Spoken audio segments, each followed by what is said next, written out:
lagi bersama podcast KPU Kabupaten Tasikmalaya, Laik Literasi Kepemiluan. Ini adalah edukasi untuk pemirsa terkait dengan literasi kepemiluan. Baik, telah hadir di tengah-tengah kita Dr. Istiana. Di tengah-tengah kesibukannya beliau sudah hadir. Terima kasih, Bu. Beliau adalah dosen di Universitas Kiai Haji Ruhyat Islam Pasung. Dan beliau juga mengajar juga di Pasca Sarjana, Bu ya. Terima kasih, Bu, sudah hadir. Hari ini kita akan berdiskusi tentang perempuan, karena yang diundangnya perempuan. Kalau laki-laki kita berdiskusinya laki-laki. Nah, hari ini kita ingin berdiskusi terkait dengan perempuan dan tantangan dalam demokrasi. Karena Ibu sudah ada histori ya sebelumnya dengan penyelenggara ya, Ibu di KPU, betul. Jadi terkait ini Ibu mungkin bisa menganalisa, di sisi lain juga Ibu sebagai dosen, sehingga dinamika terkait dengan demokrasi dan juga keperempuanan tentu lebih expert. Sekali lagi kami ucapkan, Bu, terima kasih. Nah, kita akan mengobrol-ngobrol seputar perempuan dan demokrasi. Nah, Bu, menurut Ibu nih, karena hari ini kan perempuan ini sebetulnya tugasnya jauh lebih berat ya dibanding laki-laki. Kenapa? Karena dia harus mengurus rumah tangga, kemudian juga dia harus berkarir. Nah, tentu ini bukan perkara mudah. Nah, kira-kira menurut Ibu peran perempuan khususnya untuk demokrasi, kira-kira menurut Ibu pandangan Ibu seperti apa tuh? Baik, terima kasih undangannya dan juga pertanyaannya. Peran perempuan di dalam demokrasi hari ini sebetulnya terbuka lebar ya. Karena demokrasi itu kan tidak memilah-milah, hanya memang kita di Indonesia ini ada hambatan budaya, mungkin itu yang menjadi hambatan perempuan di dalam ikut mengisi demokrasi di Indonesia. Termasuk tadi yang disampaikan, misalnya perempuan harus mengurus rumah tangga. Jadi sebetulnya perempuan mengurus rumah tangga itu kalau di rumah tangganya selesai antara suami dan istri terkait siapa yang mengurus rumah tangga, apakah istri saja, apakah berdua dengan suaminya, itu urusan perempuan bisa aktif mengisi demokratisasi di Indonesia bisa selesai. Jadi persoalannya dari rumah, tetapi dipengaruhi oleh budaya dan tradisi ya, tradisi patriarki mungkin seperti itu. Sebetulnya kalau Sunda tidak patriarki loh asalnya ya. Asalnya tidak ya, Bu ya. Sunda itu kerajaan pertama Galunggung, rajanya atau ratunya yang pertama perempuan. Batari Hyang ini sosok tokoh agama, namanya Batari ya. Batari ya. Kalau laki-laki Batara. Ini tokoh agama perempuan pada masanya ya. Tentu agamanya apa nanti itu dibahas di lain waktu. Tetapi kalau Batari itu kan jelas tokoh ya. Dia menjadi raja pertama Galunggung, raja perempuan. Nah, kemudian kalau kita lihat di kalau konteks Sunda, nggak apa-apa yang ngalir ke Sunda ya? Nggak apa-apa. Kalau konteks karena Sunda, konteksnya kita Kabupaten Tasik. Kabupaten Tasik Betul. Ya. Dan Sunda itu ada sastra Sunda yang mengisahkan tentang kisah Sunan Ampel. Sunan Ampel itu penguasa Kayangan, tapi kan perempuan. Yang membawahi dewa-dewa. Nah, jadi sebetulnya kalau dilihat dari sejarah, kalau dilihat dari karya sastra, karena karya sastra itu mencerminkan kondisi pada masanya. Betul. Kalau Sunda itu matriarki sebetulnya. Jadi kalau kita mencampurkan hal ini, bagaimana dengan perempuan Sunda, bisakah ikut di dalam membangun demokrasi di Indonesia? Sangat bisa kalau kita lihat sejarahnya. Hanya memang ada pergeseran makna, pergeseran tradisi terkait dengan peran perempuan di ranah publik ya. Betul. Nah, ini yang menjadi tantangan juga hambatan untuk para perempuan bisa berkiprah di ranah publik kaitannya terutama turut andil di dalam demokrasi. Nah, sejauh hari ini, menurut Ibu di Kabupaten Tasikmalaya sendiri, keterlibatan perempuan dalam perhelatan demokrasi ini sudah, maksudnya apa tuh namanya, keikutsertaannya itu di Tasikmalaya sudah di pandangan Ibu sudah cukup atau memang hari ini masih belum banyak yang terlibat? Ya, politik mungkin ya kaitannya. Ya, bisa politik. Ya. Kalau terkait keterwakilan perempuan dalam dunia politiknya, itu memang masih sangat minim ya. Masih sangat minim. Jadi misalnya ketika partai politik ketika mendaftar itu dia sudah memenuhi kuota 30% perempuan. Hanya perempuan yang terpilihnya itu tidak mencapai 30%. Mungkin itu bisa berakar dari rekrutmen partai politiknya. Betul. Tidak mudah seseorang baik laki-laki sekalipun untuk bisa menduduki atau terpilih di dalam proses pemilihan, dalam proses pemilu, apalagi perempuan yang tadi dia banyak di rumah, dia secara tradisi memang di rumah tidak boleh ini, tidak boleh itu. Betul. Itu hambatan itu mempengaruhi para perempuan, tapi itu di politik. Tapi kalau di yang lainnya di pendidikan misalnya, hari ini kita bisa melihat banyak sekali kepala sekolah perempuan, guru yang perempuan banyak. Lebih banyak. Malah guru SD itu kalau tidak salah lebih banyak perempuan. Iya. Guru TK lebih banyak yang perempuan. Artinya produktivitas khususnya di Kabupaten Tasikmalaya itu dari berbagai elemen ya di luar demokrasi itu sebetulnya keterlibatannya sudah banyak ya. Banyak ya. Jadi memang kalau di politik minim sekali, tapi kalau di yang lain di dunia pendidikan itu termasuk juga mungkin yang di struktural ya, ASN yang di dinas yang bekerja di pemerintahan itu juga sudah banyak yang perempuan. Jadi sebetulnya kalau dilihat dari bidang-bidang itu, perempuan mungkin memilih bidang yang kalau bukan memilih mungkin bukan dipaksakan dengan kondisi tradisi patriarki. Karena politik itu, kenapa kalau di bidang pendidikan banyak, kalau di bidang politik sedikit? Karena politik itu identiknya laki-laki. Pulang malam, jam kerjanya tidak jelas, dan lain sebagainya. Perempuan mungkin mencari pekerjaan yang lebih aman, karena tadi dia masih dibebani harus mengurus rumah tangga. Harus balancing ya. Iya, jadi jauh lebih banyak ya sebetulnya. Double burden, dia mencari uang tapi juga harus mengurus rumah tangga. Betul. Nah, ini kita harus pembahasan sendiri ya, bagaimana mengatasinya itu. Itu bisa beberapa SKS Bu ya kalau kita bahas. Ibu silakan diminum dulu Bu, biar kita lebih rileks saja Bu. Silakan. Terima kasih. Bu, itu kalau kita melihat dari sejarahnya di Tasikmalaya itu tadi seperti yang Ibu sampaikan bahwa Batari Yang ya. Sebetulnya sudah ada pionir ya Bu ya. Berarti itu kan di jalur politis kalau hari ini karena dulu kerajaan. Batari Yang ini menjadi pionir pertama untuk wilayah Tasik dan sekitarnya, bahkan mungkin Priangan ya masuknya. Nah, ini artinya ini kalau tahu memang perempuan juga jangan berkecil hati. Justru raja pertama di Priangan ini adalah perempuan, gitu lah Bu ya. Selain itu mungkin ini apa namanya peran serta perempuan ini kalau di jalur politik menurut Ibu sudah inklusif belum sih? Kalau secara regulasi sudah inklusif, karena mendorong regulasi ya. Betul, regulasi yang dihadirkan untuk perempuan itu sudah inklusif. Dia sudah memuat kuota 30%, walaupun hasilnya tidak sesuai dengan harapan misalnya. Itu banyak faktor ya. Betul. Banyak faktor.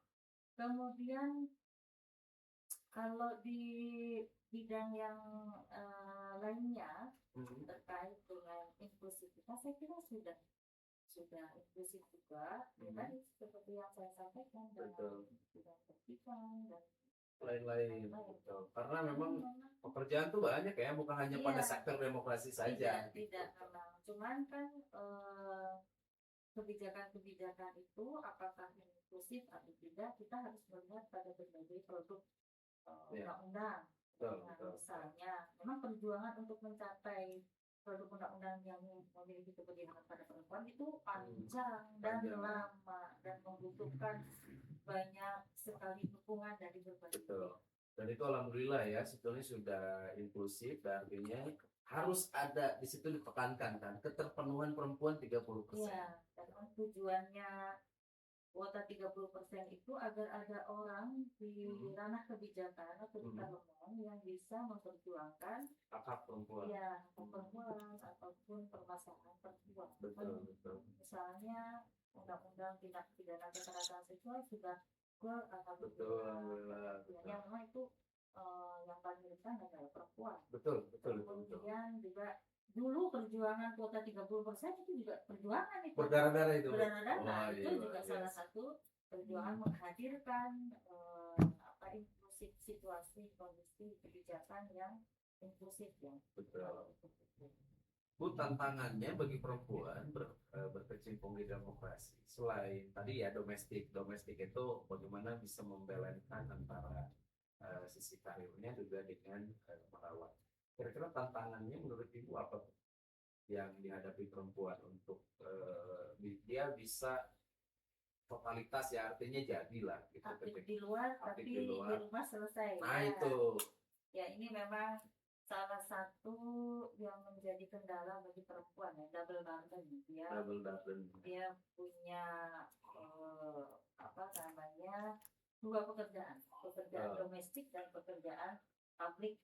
Nah, sebetulnya ini memang seringkali dikaitkan dengan pemahaman agama. Pemahaman ya, bukan agama. Agama tidak pernah melarang perempuan untuk berkarir. Betul. Karena memang dalam sejarahnya, kalau kaitan agama Islam ya, dalam sejarahnya di masa Nabi banyak perempuan yang berpolitik. Misalnya kalau sekarang berpolitik itu masih parlemen atau menjadi calon atau menjadi bupati, menjadi kepala daerah gitu ya. Kalau dulu berpolitik tidak pernah. Jadi ada perempuan yang ikut pernah urut, dan itu bukan hanya pemberi minum saja, tapi memegang pedang beberapa ya.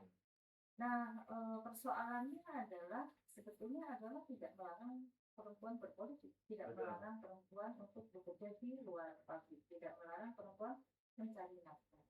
Hanya kemudian tradisi budaya di berbagai belahan dunia, tidak hanya di Indonesia, di berbagai belahan dunia itu menempatkan perempuan hanya sebagai objek seksual laki-laki. Jadi perempuan harus tinggal di rumah, perempuan adalah makhluk domestik. Dia hanya tugasnya itu, kalau bahasa kita mungkin ya tadi, objek seksual di kasur, sumur, dan sumur. Nah, ini tradisi sebetulnya. Islam tidak mengenal itu. Tidak mengenal. Ini adalah tradisi di berbagai budaya di belahan dunia, dan juga termasuk di Indonesia. Bahkan kalau di India itu, kalau ada suami yang meninggal, itu istrinya harus ikut membakar diri.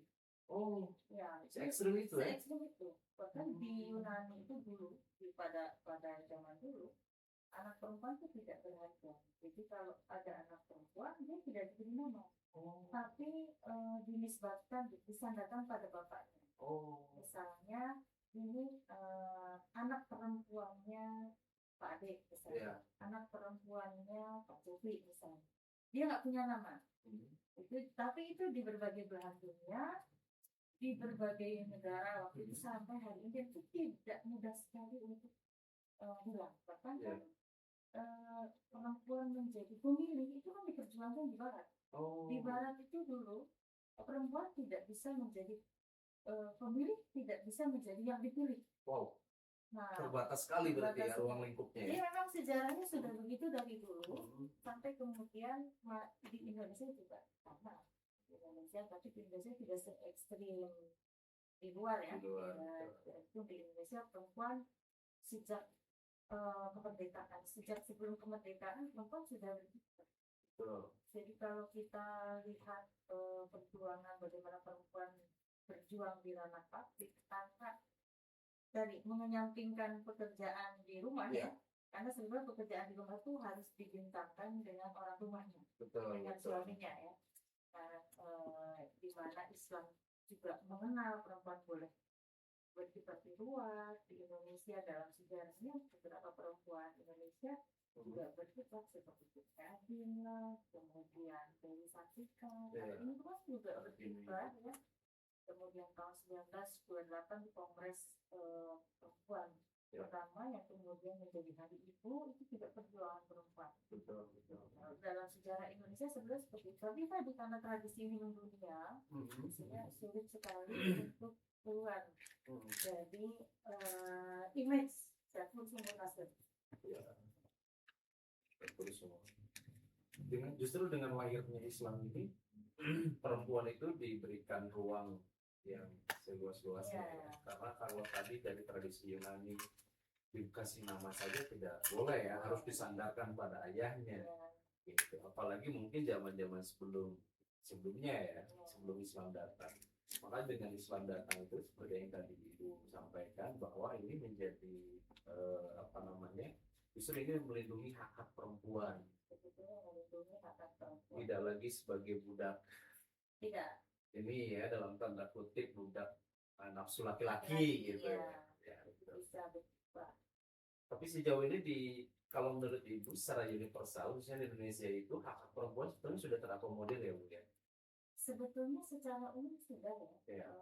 Hak-hak perempuan pendidikan sudah, kesehatan ini yang selalu diperjuangkan ya. Kesehatan. Terutama kesehatan reproduksi, dan ada beberapa juga yang sedang diperjuangkan hitam perempuan. Jadi hitam perempuan ini yang itu seperti apa tuh hitam perempuan? Jadi sebenarnya kalau yang mengenal tradisi kan Islam ya. Yeah. Tradisi hitam itu Islam, di hadisnya kan hitam perempuan itu penghormatan saja, karena itu tradisi jahiliyah. Penghormatan saja, jangan berlebihan. Kata Nabi itu berbeda dengan hitam laki-laki. Kenapa laki-laki wajib? Karena berdampak pada fungsi alat kelaminnya, dan kesehatannya ya, dapat pada kesehatannya. Tapi kalau perempuan justru banyak peristiwa hitam perempuan ini yang kemudian melahirkan bukan kekerasan ya, dampak negatif. Misalnya karena mungkin itu tidak melulu kesehatan ya. Itu tradisi sebetulnya tidak dalam kesehatan. Tidak berpengaruh. Kan kalau Mesir itu sudah ada saja, kalau tidak salah sudah melarang hitam perempuan karena dampaknya lebih banyak negatifnya. Maksudnya kalau tadi saya kesehatan itu untuk laki-laki. Kesehatan untuk laki-laki, kalau untuk perempuan nggak ada. Tidak. Justru kalau di hitam berdampak buruk pada kesehatannya. Kalau perempuan. Seperti yang terjadi di Afrika misalnya, karena dipotong dengan alat yang tidak higienis, banyak yang sampai meninggal dan lain sebagainya. Di Indonesia tradisi praktek ini juga masih ada. Nah ini mungkin hal-hal yang seperti yang masih diperjuangkan. Jadi secara umum sudah baik, namun ada beberapa hal yang belum selesai pada kasuistik ya, kekerasan seksual, pernikahan siri misalnya. Pernikahan siri sebetulnya sudah ada undang-undangnya, hanya sudah ada pelaku dan apa bahasanya, pelaku dan orang yang mendorong pernikahan siri sebetulnya ada pidananya, tapi ini tidak diterapkan. Kemudian undang-undang trafficking itu sudah, jadi kasus-kasus yang melibatkan tentang kerentanan pada perempuan. Betul. Itu masih banyak. Jadi perjuangannya kita di sana. Tantangannya di sana ya. Ya, perjuangan. Kalau saya kira kalau keterlibatan di politik itu memang sedang kita usahakan juga. Betul. Di pendidikan, alhamdulillah hari ini tidak begitu untuk angka ya. Kalau kita lihat di Tasikmalaya itu orang yang sekolah di SMA, kalau saya lihat misalnya itu perempuan banyak. Bahkan satu kelas ada yang laki-lakinya hanya berapa, perempuannya yang lebih banyak. Cuma memang pendidikan ini mengecilnya di level S2, S3. Kalau S1 itu rata perempuan. Nanti di S3 itu laki-laki yang banyak, perempuan sedikit. Karena perempuan kalau sudah rumah tangga, rata-rata usia S2 kan usia rumah tangga, dia kembali ke rumah. Di rumah. Jadi harus menyeimbangkan. Ya, karena tradisinya berbicara perempuan harus di rumah, mayoritas masih mendengarkan tradisi tersebut. banyak faktor ya. Betul. Nah, kalau saya sedikit agak ini Bu, terkait dengan kemarin penyelenggaraan atau di perhelatan baik pemilu, pilkada, apakah menurut analisa Ibu di Kabupaten Tasikmalaya ini, apakah perempuan itu menjadi pemilih rentan atau tidak? Khususnya di kabupaten. Saya kira kalau rentan terpapar isu hoax mungkin gitu ya. Hoax, kemudian Money penggiringan, money politik. Kalau hari ini nampaknya laki-laki dan perempuan sama ya. Sama ya. Kalau rentan di dalam memilih ya. Betul. Tapi kalau menjadi dia rentan untuk mendaftar menjadi calon, itu yang sulit. Jadi hari ini orang masih menganggap yang bisa memimpin itu laki. Yeah. Orang masih menganggap perempuan itu tidak bisa mencapai posisi sebagai pemimpin. Jadi tidak ada kemarin saja mungkin pilkada ada pilkada ya ada perempuan tapi itu second apa namanya? Iya jadi kalau sudah kedua ya, jadi sudah mentok baru kemudian dihadirkan yang perempuan. Tidak menjadi prioritas yang utama. Sebetulnya banyak perempuan yang punya kapasitas tapi tadi keengganan dari mungkin partai politik ya hari ini karena yang mengajukan ke KPU kan partai. Betul. Dan mungkin juga bisa jadi tidak ada yang melamar dari perempuannya ke partai. Kenapa dia tidak melamar? Bisa jadi juga karena pengalaman berpolitik itu sampai hari ini laki-laki tetap di atas. Karena tradisi perempuan dapur sumber kasur itu tetap bergaung dari waktu ke waktu. Tradisi kemudian image bahwa politik itu laki-laki, politik itu pulangnya malam, itu juga yang mengganggu perempuan. Sehingga tidak banyak perempuan yang maskulin, namanya gitu ya. Perempuan yang berpolitik namanya maskulin. Tidak banyak perempuan yang maskulin. Nah, karena tidak banyak pilihannya ya, banyaknya laki-laki. Maka kemudian kepala daerah laki-laki lagi, kemudian yang di parlemen yang paling banyak laki-laki lagi. Gitu. Kalaupun misalnya kalau dulu pernah ya, kalau nggak salah itu ketika Bu Mega mencalonkan menjadi presiden, itu kan narasinya perempuan nggak boleh jadi pemimpin. Nah, jadi itu juga menjadi tantangan bagi perempuan. Kalau terkait dengan peran perempuan di politik. Jadi kerentanannya mungkin dia rentan tidak dicalonkan kan mungkin begitu ya karena banyak faktor terkait dengan kalau menjadi subjek. Kalau menjadi objek ya saya kira kalau menjadi objek semuanya laki-laki dan perempuan sama saja ya. Kalau hari ini saya kira sama saja. Kalau ada yang mengatakan perempuan kurang info kan saya kira sama aja kalau hari ini perempuan juga pegang HP gitu. Perempuan malah lebih gaul. Setiap pengajian di mana-mana misalnya setiap perkumpulan itu arisan perempuan pengajian perempuan jadi kadang laki-laki juga mungkin ada tapi tidak laki-laki biasanya di pos ronda gitu ya. Tapi saya kira informasi itu bisa didapatkan oleh perempuan dengan mudah. Kalau memang kenapa kok perempuan terus yang disasar terkait dengan karena dia rentan terpapar isu hoax, terpapar money politik dan lain sebagainya. Kira sama kalau sama ya. Kayaknya. Barangkali ada himbauan barangkali bagi perempuan yang hari ini belum aktif atau berpartisipasi baik di ranah-ranah demokrasi ataupun juga dalam ranah-ranah sektor pendidikan. Tapi sebelum itu saya ingin nanya deh satu.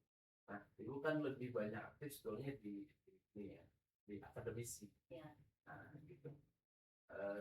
Menurut Ibu nih orang akademisi, perempuan itu lebih ini analisa aja kita diskusi.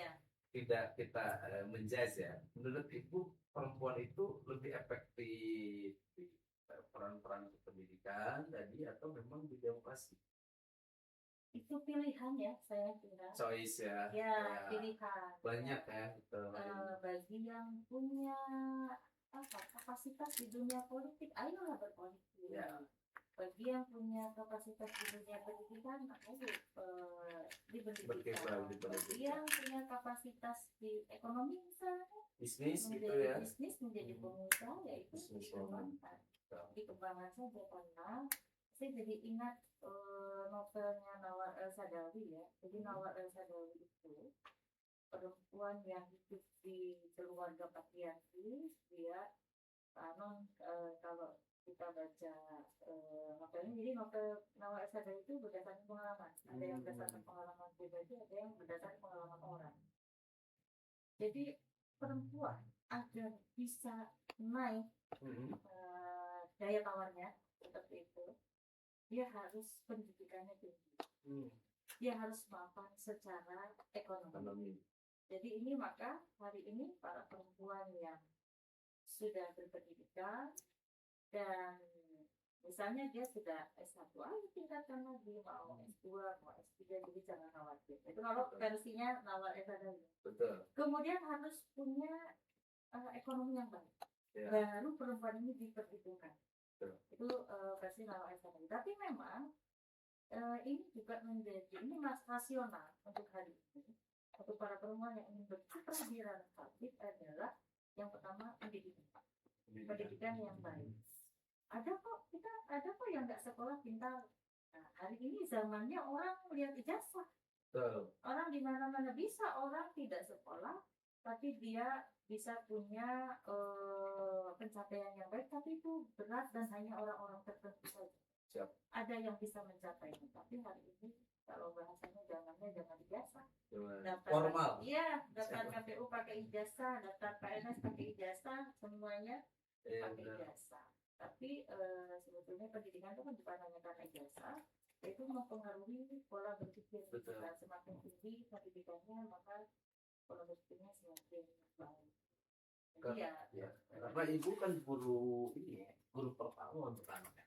Iya, termasuk juga ibu adalah guru madrasah unggulan, guru pertama untuk anak sejak kehamilan. Perempuan harus pintar. Konon katanya anak yang pintar itu dilahirkan oleh ibu yang pintar, katanya. Tapi tentunya ya alangkah baiknya dua-duanya suami istri pintar, suami istri memiliki rasa kesalinan. Siapa yang bisa mengurus rumah tangga, siapa yang bisa di luar. Kalau dua-duanya keluar, di rumahnya juga dua-duanya mengurus rumah tangga. Jadi tidak ada hadisnya perempuan harus mengurus rumah tangga, laki-laki nggak boleh ya. Nabi juga kan membantu Siti Aisyah di dapur. Nah, itu kan ada hadisnya. Jadi sebetulnya kembali ke persoalan yang tadi, kalau bagaimana supaya bisa berkiprah di luar, itu satu pendidikan, dua mapan secara ekonomi, yang ketiga harus ada kesalinan di rumah tangga. Kalau rumah tangganya tidak selesai, dia tidak akan bisa selesai dulu. Nanti jatuhnya banyak seperti hari perceraian lah, dan sebagainya. Itu mulai dari jika terjadi seperti itu. Tapi intinya komunikasi dengan pasangan, bagaimana cara mengelola domestik bersama-sama sehingga dua-duanya bisa berkiprah di dalam publik. Selesaikan dulu domestik berdua, jangan sendiri, berdua. Sehingga dia bisa dua-duanya nyaman keluar. Baik, terima kasih, sangat luar biasa yang disampaikan Bu Isti. Mungkin closing statement Bu untuk bagi perempuan yang hari ini lagi bad mood. Kan perempuan tuh gampang sekali. Iya. Ya, kalau lagi mau haid. Mood-moodnya. Barangkali ada ini saran dan solusi untuk perempuan-perempuan yang ada di rumah, ini kawan-kawan lain. Baik, bagi yang belum punya suami, cari suami yang mau mengerti. Itu satu penting ya. Ya, itu penting sekali, cari suami yang mau mengerti. Saya kira hari ini dunia sudah terbuka ya, banyak laki-laki yang sudah melek bahwa domestik itu bukan hanya milik perempuan. Saya kira ya itu. Jadi bagi para perempuan yang ingin berpartisipasi di dalam demokrasi, ingin berkiprah di ranah publik, jangan takut, karena kita sudah banyak contoh perempuan yang berkiprah di ranah publik, baik tokoh Islam maupun tokoh nasional ya. Yang pertama harus ditingkatkan adalah pendidikan, jaringan, dan kemampuan ekonomi tadi ya. Tapi tentu nggak mudah loh ekonomi gitu ya. Minimal dia tidak tergantung pada siapapun. Yang ada kemandirian. Ya, kemandirian. Jadi harus punya kemandirian ekonomi, walaupun itu hanya bisa membantu dirinya makan saja, itu sudah luar biasa. Jadi harus tidak boleh tergantung pada siapapun. Mungkin itu saja tipsnya. Mari kita sama-sama menggaungkan bahwa perempuan juga bisa berpartisipasi di ranah publik dalam bidang apapun, dan perempuan juga bisa memiliki posisi atau pencapaian yang sama dengan laki-laki karena tidak ada larangan di dalam hal tersebut. Itulah kawan-kawan lain, bahwa perempuan hari ini tidak punya banyak tantangan dan perempuan juga bisa berkiprah di ranah publik. Baik, sobat lain, hari ini kita sudah tadi mendengarkan materi dari kita ngobrol-ngobrol, diskusi dengan Ibu sangat luar biasa sekali. Ibu sekali lagi terima kasih sudah datang ke KPU Kabupaten Tasikmalaya. Dan bagi sobat lain, ini podcast kita hadirkan antara hari Selasa dan Rabu, jadi mohon untuk selalu mengikuti karena nanti akan banyak edukasi-edukasi yang mungkin bisa diterima oleh sobat lain dimanapun berada. Itu Bu Isti, terima kasih sekali lagi karena kita sudah harus berakhir, tidak terasa ya. Tadi sudah kita sudah berdiskusi kurang lebih sekitar setengah jam, 30 menit. Bahkan hampir lebih dari 30 menit. Baik, sahabat laik yang budiman dimanapun rekan-rekan berada, kita cukupkan podcast hari ini. Terima kasih waktu dan kesempatannya. Jangan lupa terus tonton Literasi Kepemiluan KPU Kabupaten